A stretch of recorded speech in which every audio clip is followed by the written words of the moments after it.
Many democratic processes, like tallying votes, districting, apportioning legislative seats, are basically foundationally mathematical.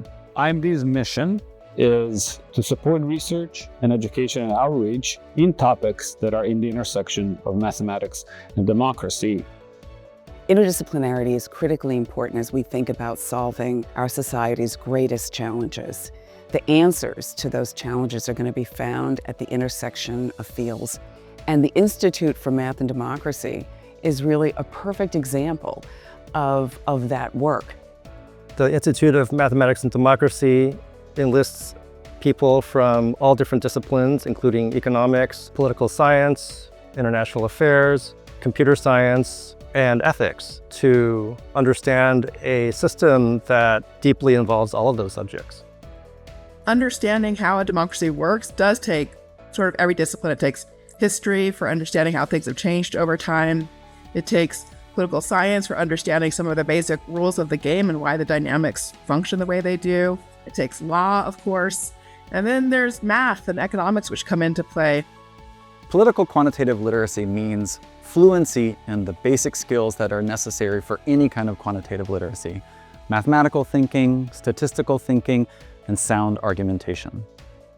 Studying topics like gerrymandering, proportional representation, ranked choice voting are all ways in which mathematics can reveal biases and unrepresentative outcomes. There has been a proliferation of research in all these topics recently, and a larger engagement of the mathematics community in trying to implement these better mathematical processes in democracy. My work focused on topology and simple games. We were looking at the US Senate, and we were trying to figure out which senators were the most powerful, in the sense that they were the most able to work with different coalitions of senators in order to pass bills.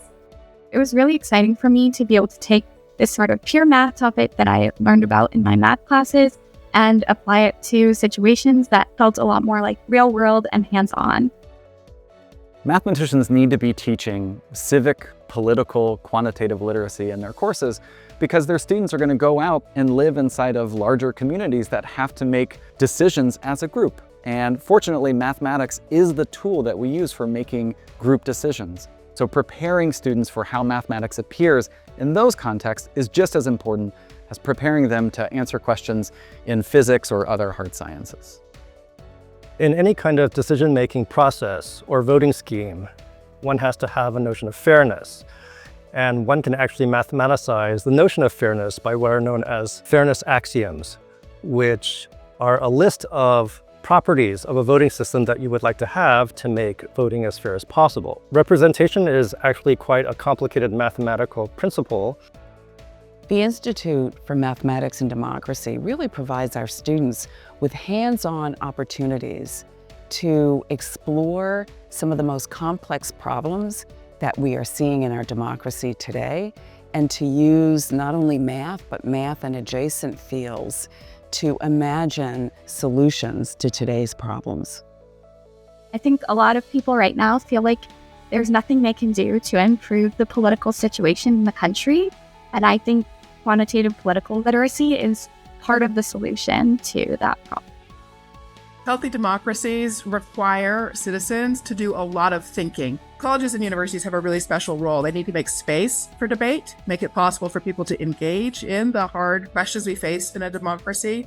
IMD is the first institute I am aware of that has really brought mathematicians to the table to talk about how we can get healthy democracy.